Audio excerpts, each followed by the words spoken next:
السلام علیکم ورحمۃ اللہ وبرکاتہ۔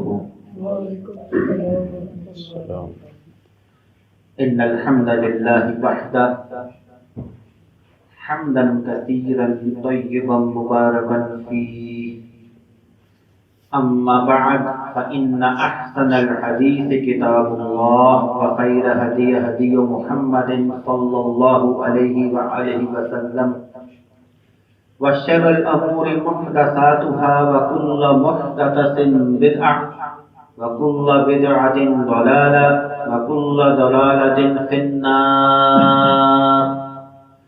أعوذ بالله السميع العليم من الشيطان الرجيم من حمزه ونفخه ونفثه، بسم الله الرحمن الرحيم۔ قل هو الله أحد اللہ الصمد لم یلد ولم یولد ولم یکن له کفوا احد۔ اللهم صل على محمد وعلى آل محمد كما صليت على إبراهيم وعلى آل إبراهيم إنك حميد مجيد۔ اللهم بارك على محمد وعلى آل محمد كما باركت على إبراهيم وعلى آل إبراهيم إنك حميد مجيد۔ أشهد أن لا إله إلا الله وحده لا شريك له وأشهد أن محمدا عبده ورسوله۔ اللهم أعني على ذكرك وشكرك وحسن عبادتك۔ ہر قسم کی تعریف، حمد و ثنا، بزرگی اور کبریائی اللہ تبارک و تعالیٰ کے لیے، جو تمام عالمین کا رب ہے، اور اس کے بعد ان گنت لاتعداد بے حد و شمار درود و سلام ہو جناب نبی کریم صلی اللہ علیہ وآلہ وسلم کی ذات اقدس پر، کہ جن کو رب تعالیٰ نے تمام عالمین کے لیے سراپا رحمت بنا کر بھیجا، اور اسی طرح ان گنت رحمتوں اور برکتوں کا نزول ان عظیم ہستیوں پر بھی ہو کہ جن کو رب تعالیٰ نے رضی اللہ کا لقب عطا فرمایا، یعنی کہ تمام صحابہ کرام رضوان اللہ علیہ اجمعین پر۔ سورہ البقرہ اپنے مختصر ترجمہ اور تفسیر کے ساتھ جاری ہے، اور اس سلسلے میں ہم نے تقوی والوں کی 3 صفات کا تقریباً تذکرہ مکمل رب کی توفیق سے کر لیا تھا، جہاں پر پچھلے جمعے خرچ کے حوالے سے بات ہوئی تھی کہ 3 ہی قسم کے لوگ ہیں جو خرچ کرتے ہیں۔ پہلے ہم نے سنا تھا وہ جو اللہ کی رضا کے لیے اللہ کی راہ میں خرچ کرتے ہیں، اس کی جزا ہم نے سن لی تھی۔ دوسرے 180 ڈگری کنورس کہ جو بظاہر تو اللہ کی راہ میں خرچ کر رہے ہوتے ہیں، لیکن ان کی نیت کا فتور ہوتا ہے، ان کا مقصد دکھاوا، ریاکاری، لوگوں میں عزت حاصل کرنا ہوتا ہے، اس کا تذکرہ بھی ہم نے سن لیا تھا۔ اور تیسرا کہ جو اللہ کے دیے ہوئے مال کو اللہ کی رضا نہیں بلکہ شیطان کی رضا میں خرچ کرتے ہیں، اور اس کا تذکرہ بھی، اس کی وعید بھی ہم نے سورہ بنی اسرائیل سے سن لی تھی کہ جن کے بارے میں رب نے کہا تھا کہ اے جیسے خرچ کرنے والے کانوا اخوان الشیاطین، وہ در حقیقت شیطان کے بھائی ہیں۔ خرچ کے حوالے سے 2 چھوٹی سی چیزیں جو شاید میرے اور آپ کے لیے چھوٹی ہوں، ان میں سے ایک ہے خرچ کرنے کے اسلوب میں اگر دکھا کے خرچ کیا جائے، اور دوسرا جو اسلوب ہے وہ خرچ کی بنیاد ہے۔ ان دونوں کا تذکرہ کرنا ضروری ہے۔ پچھلے جمعے ہم نے سنا کہ بہت زیادہ چھپا کر خرچ کرنا اللہ کو اتنا پسند ہے کہ قیامت کے دن اللہ تبارک و تعالیٰ ایسے خرچ کرنے والے کو اپنے عرش کے سائے کے نیچے لے آتے ہیں۔ یہ ہم نے بخاری مسلم کی حدیث میں سن لیا تھا۔ لیکن اس کا یہ مطلب ہرگز نہیں کہ جو ہم دکھاتے ہوئے خرچ کرتے ہیں اس پر پابندی ہے۔ سرًا او علانیۃ کے الفاظ ہیں کہ اگر کوئی انسان دکھا کر بھی خرچ کرتا ہے تو اس کے اندر بھی کچھ شرائط ہیں۔ پہلی تو بنیادی شرط یہ ہے کہ اس کا مقصد، اگر جو لوگ دکھا کر لوگوں کو دکھا کر خرچ کر رہا ہے تو مقصد پیچھے اللہ کی رضائی ہونی چاہیے، اور نمبر دو وہ جو دکھا کر خرچ کر رہا ہے اس کا اصل دکھاوا ریاکاری مقصد نہ ہو، بلکہ مقصد یہ ہو کہ میں اس معاملے میں خرچ کر رہا ہوں، لوگوں کو ترغیب آئے، کیونکہ یہ معاملہ ایسا ہے خرچ کرنے والا، تو یہ ترغیب پر میں اگر یہاں سب کے سامنے خرچ کروں ممکن ہے اوروں کو بھی ترغیب آ جائے اور وہ اس میں خرچ کرے۔ جس طرح ہمارے ملک میں کئی دفعہ سلاد کی بڑی تباہکاریاں ہوئی اور پھر تمام مساجد میں تمام لوگوں نے اپنی اپنی بساط کے مطابق اپنے ان بھائیوں تک، وہ جو ڈوب گئے جن کے مکان بہ گئے، ان تک جو وسائل جو اللہ نے ہمیں دے رکھے تھے وہ پہنچائے۔ اس صورتحال میں اگر دکھا کر خرچ کیا جائے تو یہ ممنوع نہیں ہے۔ ہاں اگر چھپا کر صدقہ دیا جائے وہ اجر کے اعتبار سے بہت اونچے اجر کا حامل ہے، لیکن اس کا یہ مطلب نہیں کہ اگر دکھا کر خرچ کیا جائے وہ منع ہے، وہ منع نہیں ہے۔ اس کے اندر بھی شرط میں نے آپ کو بتا دیا کہ رب کی رضا ہونی چاہیے، اور اگر دکھا کر لوگوں کو بتا کر خرچ کر رہا ہے تو اس کے پیچھے ریاکاری کا عنصر نہیں ہونا چاہیے، اور یہ عنصر ہونا چاہیے کہ لوگ اس سے ممکن ہے عبرت حاصل کریں، ان کو شوق ہو اور وہ بھی اس معاملے میں خرچ کریں۔ یہ ہے، یہ تو ہے خرچ کے معاملہ بنیاد۔ واللہ ابھی جو آپ حدیث سنیں گے، اگر میں اللہ کی رضا کے لیے خرچ کروں جس میں دکھاوے کا 1% بھی شامل نہ ہو، اور اللہ کا قرب حاصل کرنے کے لیے روتے ہوئے پوشیدہ طریقے سے بھی خرچ کروں، لیکن اگر یہ بنیاد مسنگ ہے نا تو یہ خرچ جو ہے نا وہ اللہ قبول نہیں کرتا۔ یہ کیسا خرچ ہے؟ غالباً بخاری شریف کی حدیث ہے، پورا واقعہ اس میں موجود ہے کہ ایسا خرچ کرنا، خرچ تو بہت دور کی بات، اللہ اسے قبول کرے وہ تو بہت دور کی بات، اللہ اس خرچ کے ساتھ ساتھ ایسے خرچ کرنے والے کی دعائیں بھی قبول نہیں کرتا۔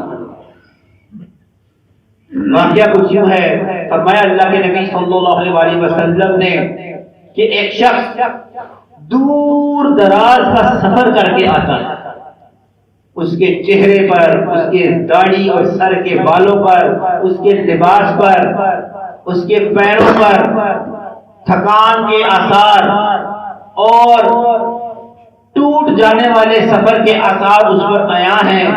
اسی حالت میں وہ حج کرنے پہنچتا ہے، حدیث کے الفاظ ہیں، وہ بیت اللہ کا غلاف پکڑتا ہے اور کہتا ہے رب اغفر لی، رب اغفر لی، اے اللہ مجھے معاف کر دے، اے اللہ مجھے معاف کر دے۔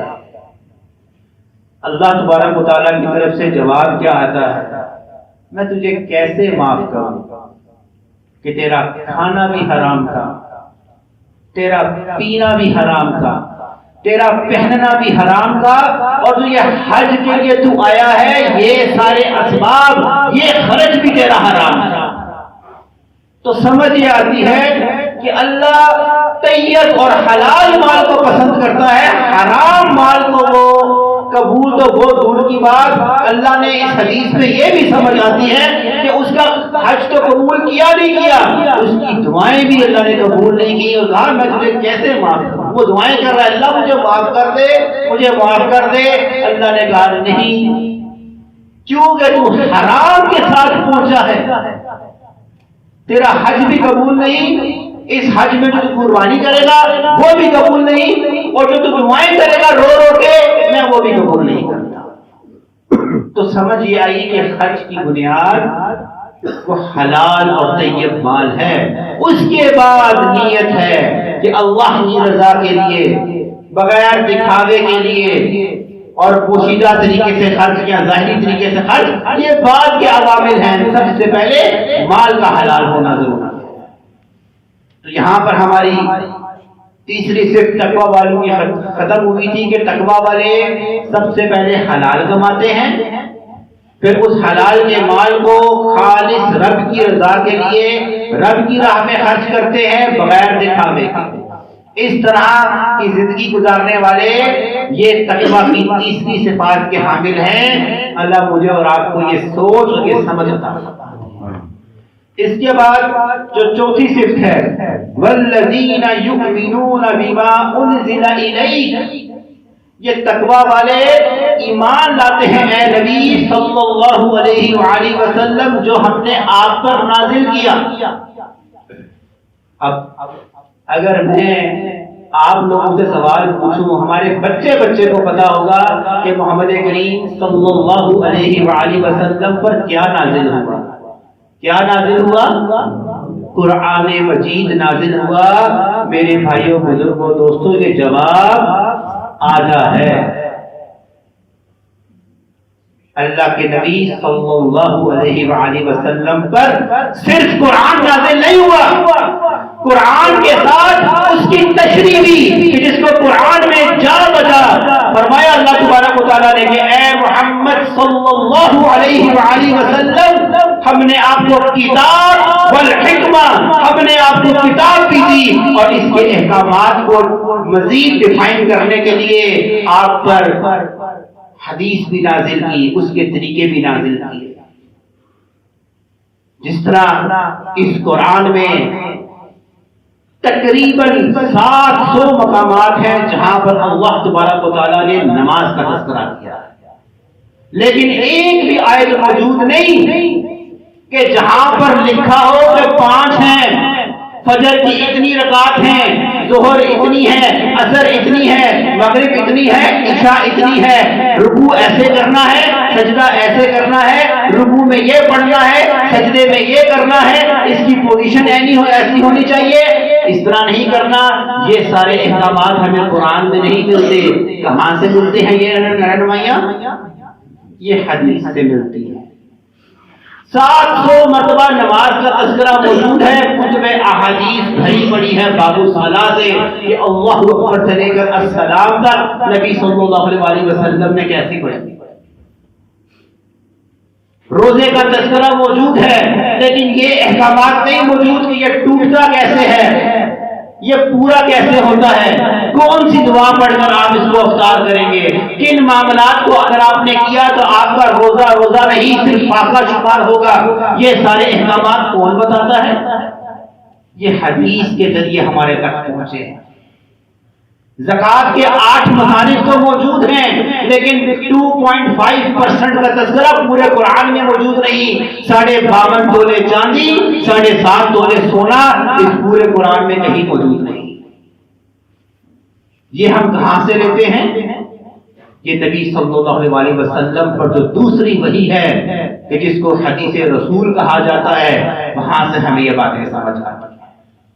حج ہے، حج کے تذکرے موجود ہیں، موٹے موٹے ارکان موجود ہیں، لیکن کس جگہ کس طرح کھڑے ہو کر احرام کہاں سے باندھنا ہے، راتیں کہاں گزارنی ہیں، دن میں کیا کرنا ہے، کس وقت کیوں کرنا ہے، کون سی 2 نمازیں جوڑنی ہیں، کون سی 2 نمازیں اکیلی پڑھنی ہیں، یہ سارے تذکرے یہ ہمیں پھر کتب احادیث سے نبی صلی اللہ علیہ وسلم کے فرمان سے ملتے ہیں. اس قرآن میں نہ تو کھانا کھانے کی دعا ہے، نہ سونے کی دعا ہے، نہ اس کے احکامات ہیں، نہ گھر سے باہر نکلنے کی دعا ہے، نہ گھر میں داخل ہونے کی دعا ہے. یہ ہمیں کہاں سے میسر آتے ہیں؟ یہ نبی صلی اللہ علیہ وسلم کے فرامین سے مجھے اور آپ کو سمجھ آتی ہے. تو تقوی والوں کی چوتھی صفت کیا ہے کہ یہ ایمان لاتے ہیں نہ صرف قرآن پر بلکہ اس کے مطابق جو تشریح ہے جس کو حدیث رسول کہا جاتا ہے، ان دونوں پر من جملہ ایمان لاتے ہیں اور انہی کے مطابق اپنی زندگی گزارنے کی کوشش کرتے ہیں. اور دین اسلام واللہ آنکھ میں آنسو آ جاتے ہیں کہ اس دین نے میرے بھائیوں بزرگوں دوستوں، اگر میں نے اور آپ نے واش روم جانا ہے نا، اس کی بھی دعا سکھا دی ہے، اس کے بھی آداب بتا دی ہے۔ زندگی کا کوئی پہلو، ایسا پہلو جو آپ سے یا مجھ سے وابستہ ہے، وہاں پر اگر رہنمائی موجود نہ ہو، یہ دین اسلام کا اعجاز نہیں ہے میرے بھائیوں بزرگوں دوستوں۔ واش روم کو کیسے استعمال کرنا ہے، دعا پڑھ کر جانا ہے، یہاں تک موجود کہ آپ نے سیدھے ہاتھ سے استنجا نہیں کرنا منع کیا گیا ہے۔ جس نے اس پہلو پر بھی مجھے اور آپ کو ہدایتیں بخشی ہیں، اس نے میرے اور آپ سے وابستہ کون سا پہلو ایسا ہے جو ہدایت یافتہ نہیں؟ سب موجود ہے۔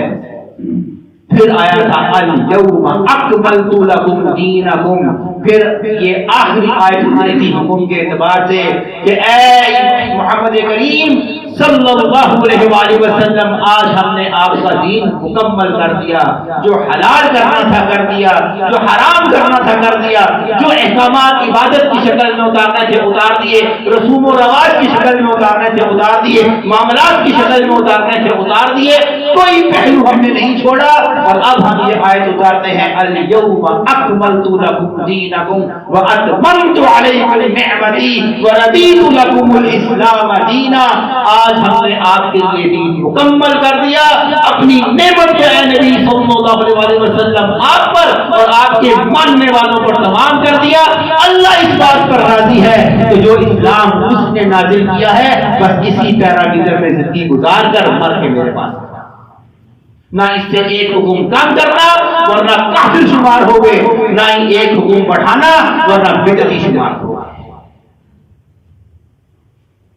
یہ ہے تقویٰ والوں کی چوتھی صفت کہ جو محمد کریم صلی اللہ علیہ وآلہ وسلم پر نازل ہوا قرآن کی شکل میں اور صحیح احادیث کی شکل میں، ایمان والا جب سنتا ہے تو کہتا ہے سمعنا وَأَطَعْنَا، سن لیا اے نبی صلی اللہ علیہ وآلہ وسلم، اب مر جائیں گے لیکن اسی کے مطابق اطاعت کرتے کرتے۔ اور ذرا نبی کریم صلی اللہ علیہ وآلہ وسلم کا ایک اعجاز تو سنتے جائیں،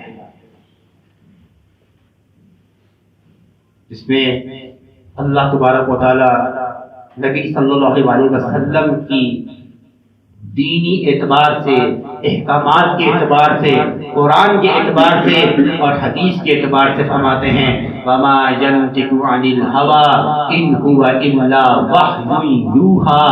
اس کا ترجمہ ہم بڑا غلط کرتے ہیں میرے بھائیوں بزرگوں دوستوں۔ ہم اس کا ترجمہ کرتے ہیں کہ میرا یہ نبی صلی اللہ علیہ وسلم اپنی مرضی سے نہیں بولتا، جب تک اللہ کا پیغمبر یعنی جبرائیل اللہ کا حکم لے کر نازل نہ ہو جائے۔ اس میں ہم ایک لفظ کی بہت بڑی ڈنڈی مارتے ہیں، وما یقول عن الہوا نہیں ہے، وما ینطق عن الہوا ہے۔ ذرا نطق کی تعریف سن لیں، عرب میں نطق کہتے کسے ہیں؟ جب چڑیا کا بچہ انڈے سے نکلتا ہے نا میرے بھائیوں بزرگوں دوستوں، اس کے اندر رب نے صرف اتنی طاقت رکھی ہے کہ صرف اپنی چونچ کو ہلکا سا کھول سکتا ہے، کہ جب وہ اپنی چونچ کو کھولتا ہے تو اس کی ماں کو پتا چلتا ہے میرے بچے کو بھوک لگی ہے، اڑ کے جاتی ہے اس کے لیے دانا لے کر آتا ہے۔ بولنا بہت دور کی بات، عربی میں یہ اتنی چھوٹی سی نطق جو آپ یا میں اپنے دو ہونٹوں کو جدا کرتے ہیں، اس حرکت کا نام نطق ہے۔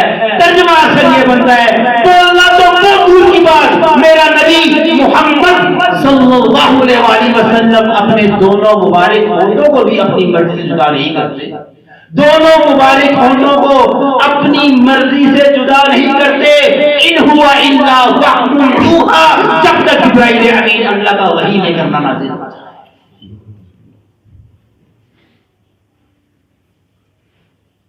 تو تقویٰ والے اس اعجاز کو مانتے ہیں کہ ہاں میرے نبی نے بولنا تو بہت دور کی بات، اپنے دونوں ہونٹ کی اپنی مرضی سے نہیں کرنا، ان ہونٹوں مبارک سے جو کچھ نکلا قرآن کا حکم تھا، جس کو ہم حدیث اور پھر اس حکم پر عمل کرنا اس کو سنت کہا جاتا ہے۔ تو تقویٰ والے ان دونوں پر ایمان لاتے ہیں۔ پانچویں صفت وما انزل من قبلک، تقوی والے صرف قرآن اور نبی صلی اللہ علیہ وسلم پر اترنے والے فرامین پر ایمان نہیں لاتے جو اس سے پہلے نازل ہوا۔ اس سے پہلے تورات ہے، اس سے پہلے زبور ہے، اس سے پہلے انجیل ہے، اس سے پہلے مقدس صحیفے ہیں جو ابراہیم علیہ السلام اور دیگر انبیاء کو دیے گئے۔ تقوی والے اس بات پہ بھی ایمان لاتے ہیں کہ اگر قرآن سچ ہے، حق ہے، اللہ کی طرف سے دیا ہوا ہے اور سچے پیغمبر محمد کریم صلی اللہ علیہ وسلم پر نازل ہوا، تو اس سے پہلے جن پیغمبروں پر جو کتابیں نازل ہوئی وہ بھی سچی تھی۔ جب انجیل کا دور تھا تو اس وقت کے رہنے والے لوگ جنہوں نے انجیل کے مطابق زندگی گزاری وہ مسلمان کہلائے۔ جنہوں نے عیسیٰ علیہ السلام کو اس وقت اللہ کا رسول مانا اور انجیل کو اللہ کا کلام مانتے ہوئے دنیا گزاری اور مر گئے، وہ اللہ کے ہاں مسلمان ہیں۔ داؤد علیہ السلام کے دور میں جنہوں نے داؤد علیہ السلام کو پیغمبر مانا اور اس وقت زبور کے مطابق زندگی گزاری، وہ مسلمان کہلائے۔ موسیٰ علیہ السلام کے دور میں جنہوں نے موسیٰ علیہ السلام کو اللہ کا رسول مانا اور تورات کے مطابق زندگی گزاری، وہ مسلمان کہلائے۔ آج اسی طرح یہ سب کتابیں اب کیا ہیں جی؟ رب نے منسوخ کر دی۔ تقوی والے صرف یہ ایمان رکھتے ہیں کہ یہ کتابیں حق سچ کتابیں تھیں، اللہ کے حق سچ پیغمبروں پر نازل ہوئی، اس دور کے رہنے والوں کے لیے راہ نجات تھی۔ ان میں کسی ایک کتاب پہ شک کرنا وہ انسان کو گناہ گار نہیں کافر شمار کر دیتا ہے۔ تو تقوی والوں کی یہ پانچویں صفت ہے کہ وہ اللہ کی تمام قرآن مجید سے پہلے جتنی کتابیں رب نے نازل کی، جو کچھ صحیفے رب نے نازل کیے، تقوی والوں کا ایمان ہے کہ یہ بھی سچے تھے اور اللہ کی سچی کتابیں تھیں اور اللہ کے سچے پیغمبروں پر نازل ہوئی، اپنے اپنے دور کے لیے راہ ہدایت تھا، نجات کا ذریعہ۔ لیکن زندگی وہ کس کے مطابق گزاریں گے؟ آخری نبی صلی اللہ علیہ وآلہ وسلم کو لا الہ الا اللہ کے ساتھ محمد الرسول اللہ اور قرآن کے ساتھ نبی کا فرمان یعنی حدیث رسول کو اپنی زندگی کا شعار بنائیں گے، تب جا کر تقویٰ کی پانچویں صفت میں اثر آئے گا۔ اور اب ہم آتے ہیں تقویٰ کی آخری صفت کی طرف، وَبِالْآخِرَةِ هُمْ يُوقِنُونَ۔ تقوی والے آخرت پر یقین رکھتے ہیں۔ ایمان تو پہلے ہی ہے میرا اور آپ کا، لیکن تقوی والوں کو ایک الگ کیفیت میسر آتی ہے، اسے یقین کی کیفیت کہتے ہیں کہ جو قیامت کا دن ہے نا، میں اور آپ تو مانتے ہیں کہ ہے اور آئے گا، تقوی والے صرف مانتے نہیں ہیں، وہ یقین رکھتے ہیں کہ ضرور آئے گا۔ ایک فرق ہے ایمان اور یقین میں، اس کو ایک مثال سے سمجھ لیں۔ جب ہمارے گھر بجلی کا بل آتا ہے اور ہم ایک مہینے کا بل نہیں ادا کر پاتے، ہمیں اس بات کا پتہ ہوتا ہے کہ ابھی ایک مہینے نہ کیا تو چلے اگلے مہینے کے ساتھ کروا لیں، دوسرے مہینے میں بھی نہیں کرواتے، ہمیں سکون ہوتا ہے کہ نہیں ابھی بجلی نہیں کٹے گی۔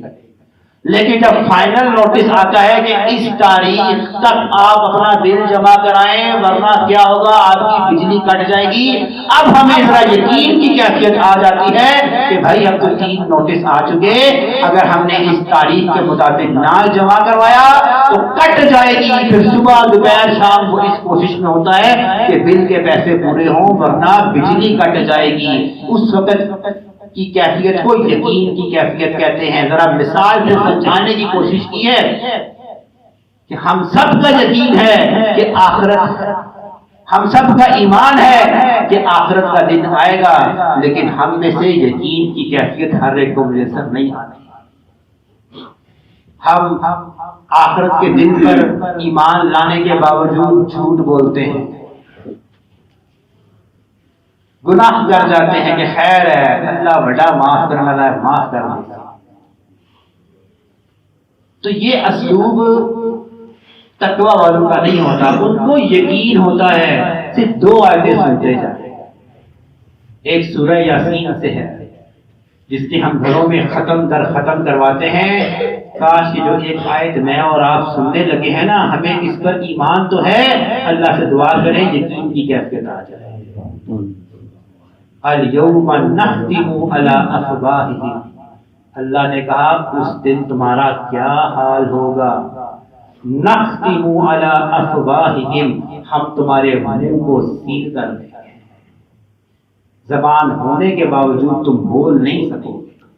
پھر کیا ہوگا؟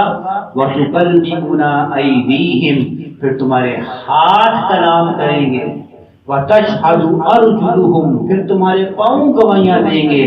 بِمَا كَانُوا يَكْسِبُونَ، ہر اس عمل کا، چاہے وہ اچھا تھا برا تھا، جو تم اپنی زندگیوں میں کر آئے ہو، تمہارے ہاتھ اور تمہارے پاؤں اس کی گواہی دیں گے.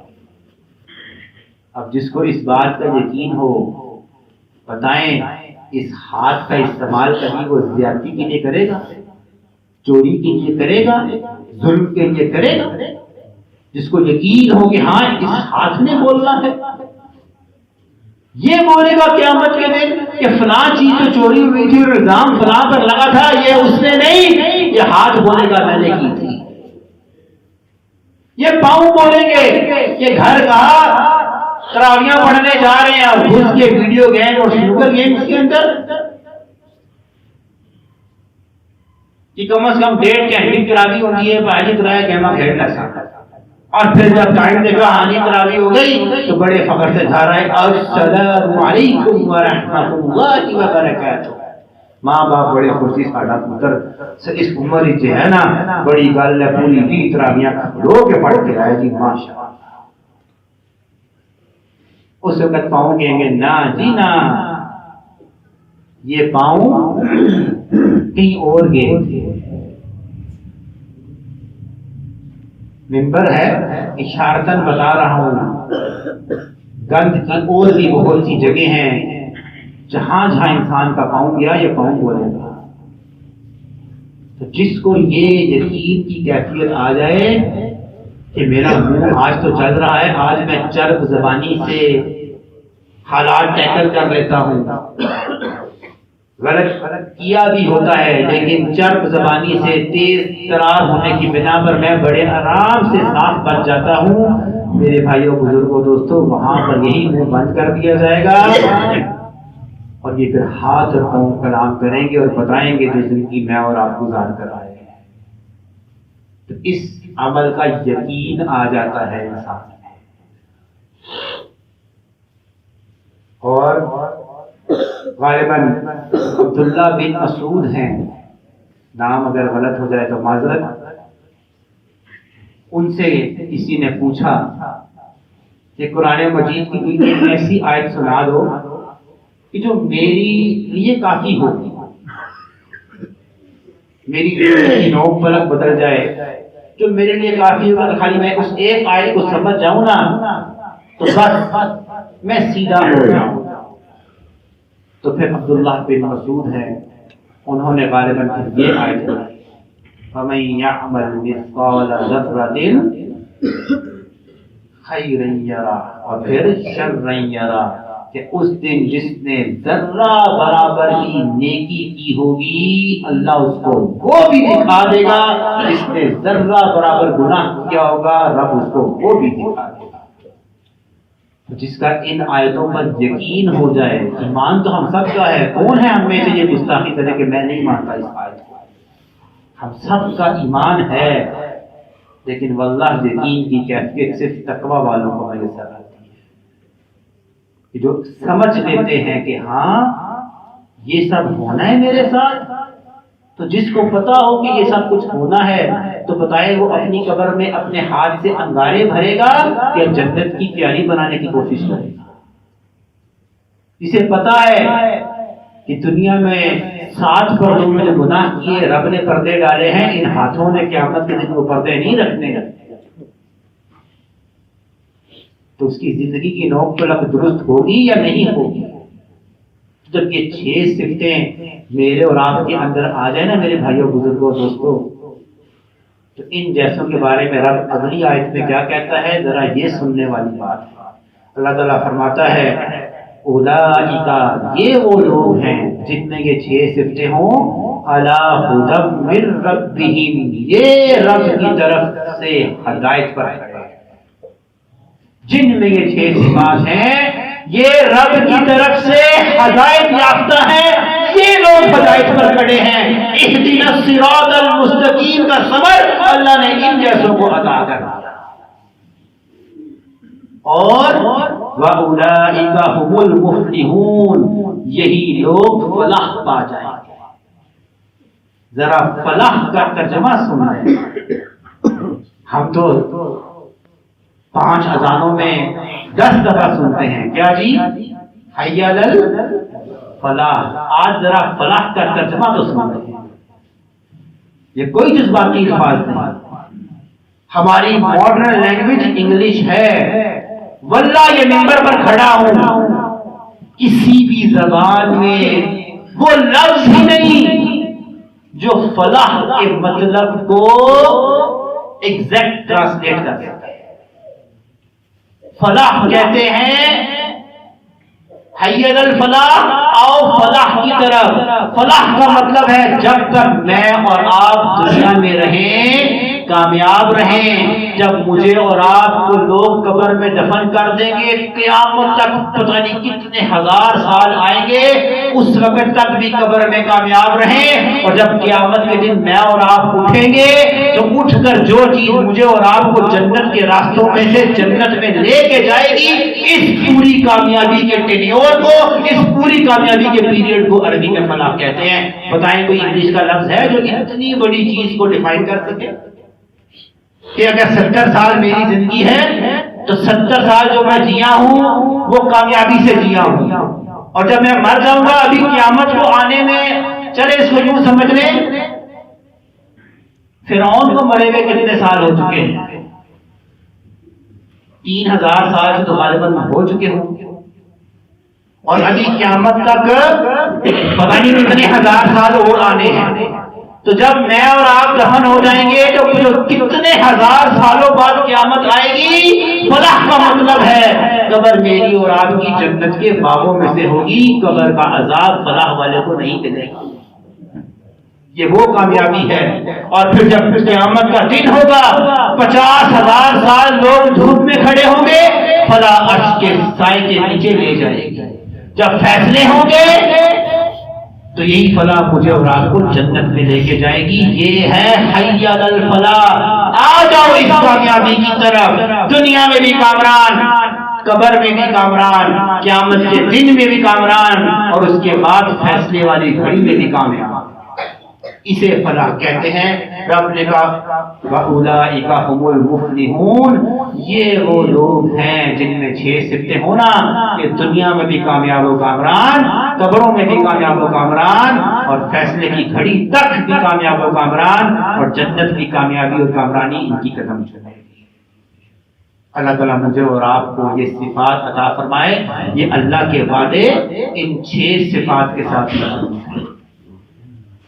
یہ اللہ کے وعدے 6 صفات کے ساتھ کہ میری اور آپ کی زندگی ان 6 صفات جو ہم سن کر آئے اگر ان کے مطابق ہوگی تو پھر رب نے سرٹیفکیٹ دیا ہے وَأُولَئِكَ عَلَىٰ هُدًى مِّن رَّبِّهِمْ وَأُولَئِكَ هُمُ الْمُفْلِحُونَ یہ رب کی طرف سے ہدایت یافتہ بھی اور یہی فلاح والے بھی ہیں۔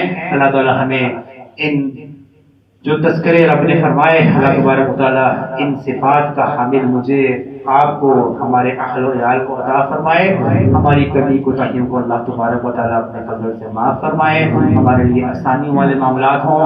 وَأَقُولُ قَوْلِي هَٰذَا أَسْتَغْفِرُ اللَّهَ لِي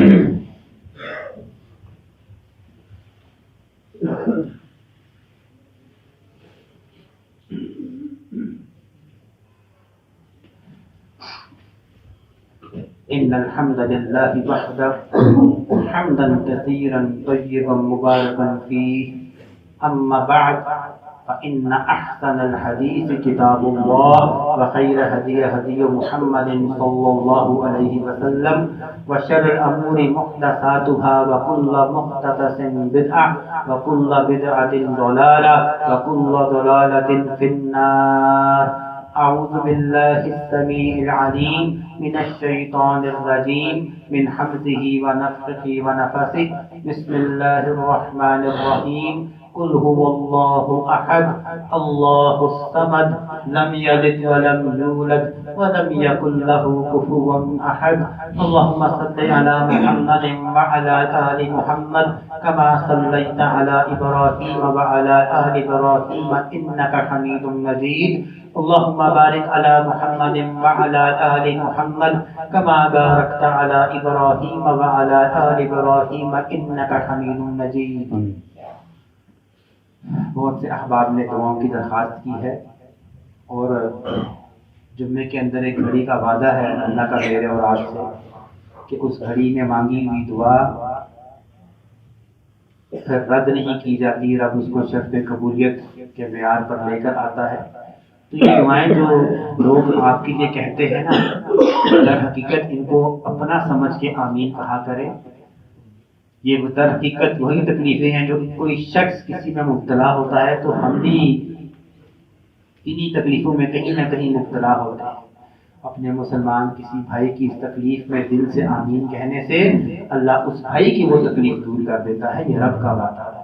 لیکن اس کو اگر آپ ویسے ہی بس آمین آمین سر سے اتارنے والے میں کریں تو پھر ہماری جو پریشانیاں ہیں نا وہ بھی ہمارے سر پر ہی سوار رہتی ہیں، پھر وہ بھی نہیں اترتی. ہم نے اپنے مسلمان بھائی کے لیے طریقے سے دعا نہیں کی تو میری اور آپ کی دعاؤں پر کیا اللہ تبارک و تعالیٰ نے ان کو قبولیت کا معیار دینا ہے؟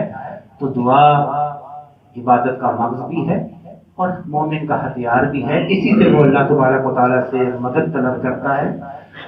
جو لوگ بیمار ہیں اللہ تعالیٰ سے دعا کریں اللہ ان کو شفائے کاملہ عاجلہ عطا فرمائے. جو لوگ اس دنیا کو چھوڑ کر چلے گئے اے اللہ ہم دعا کرتے ہیں کہ ان کی قبروں کو منور فرما دے، ان کی قبر کو جنت کے باغوں میں سے ایک باغ بنا دے. اور جو لوگ اس دنیا کو چھوڑ کر چلے گئے اے اللہ فیصلے والی گھڑی ان کو جنت الفردوس میں اعلیٰ مقام عطا فرما دے. اے اللہ ہمیں حلال کمانے کی توفیق عطا فرما، ہمیں حرام سے محفوظ فرما. اے اللہ جو لوگ بے اولاد ہیں اے اللہ تیرے ہی پاس یہ سارے خزانے ہیں، اے اللہ ان کو اپنے فضل سے نیک و صالح اولاد عطا فرما دے. اور جن کی اولادیں اے اللہ نافرمان ہیں ہم دعا کرتے ہیں کہ ان کو اے اللہ اپنا بھی اور اپنے ماں باپ کا بھی فرما بردار بنا دے. اے اللہ ہماری جان مال اور کاروبار میں برکت عطا فرما دے. ہمارے گھروں میں رحمتوں والے معاملات فرما دے. اے اللہ ہمارے تمام صغیرہ کبیرہ گناہوں کو معاف فرما دے. اے اللہ آگے رمضان نزدیک ہے، اے اللہ صحت و عافیت کے ساتھ رمضان کی بہاروں کو حاصل کرنے کی توفیق عطا فرما دے. اے اللہ وہ رمضان کی قیمتی گھڑیاں عطا فرما دے کہ جن کے وعدے ہیں میرے اور آپ کے گناہ معاف. اے اللہ ہمیں وہ عطا فرما. اے اللہ ہم پر رحم کر. پچھلے سال بہت سے تھے آج نہیں. اے اللہ ہمیں یہ گھڑیاں عطا فرما. اے اللہ ہم پر رحمتوں والے معاملات فرما، ہم پر آسانیوں والے معاملات فرما دے. اے اللہ جو گناہ ہم سے دانستگی میں اور غیر دانستگی میں ہوئے ہیں اے اللہ اپنے فضل سے انہیں معاف فرما دے. اے اللہ ہمیں حلال کی روزی عطا فرما دے، ہمیں حرام کے لقمے سے دور فرما دے. اے اللہ ہمارے لیے آسانیوں والے معاملات فرما دے. اے اللہ فلسطین کے مسلمانوں پر رحم فرما دے. اللہم انصر المسلمین والمجاہدین فی فلسطین، اللہم انصر المسلمین والمجاہدین فی کل مکان. اللہم لعن الکفرة الذین یکذبون رسلک ویقاتلون اولیاءک. اللہم خالف بین کلمتہم وزلزل اقدامہم وانزل بہم بأسک الذی لا ترده عن القوم المجرمین. اے اللہ ہمارے مسلمان بچے مار دیے، اے اللہ کو غارت کر. اے اللہ فلسطین کے مسلمانوں پر رحم فرما دے. اے اللہ مسلمان جہاں جہاں کمزور ہیں اے اللہ اپنے فضل سے ان پر رحم فرما دے. اے اللہ ہمیں بھی توحید پر زندہ رکھی اور شہادت کی موت عطا فرما دے. ربنا آتنا فی الدنیا حسنہ وفی الآخرۃ حسنہ وقنا عذاب النار.